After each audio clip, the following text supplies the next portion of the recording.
Manase, mimi moyo wangu radhi na mwili umedhamiria, ni vile ninapambana niishinde dhambi, niende na mimi nikakuone kwenye hiyo sauti ambayo utapewa kaimba.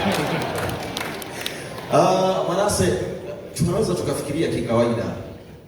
Kwanza kabla hatujafikiria hili, shika simu yako. Kama umeona muamala, kuna muamala umewekwa kwenye simu yako, shika simu yako, kagua. Mbona mniamini? Hawaamini. Angalia kama imetumwa, kama ulijisajili kwa kulipia kwenye mfumo, angalia simu yako. Shika tu simu yako, angalia.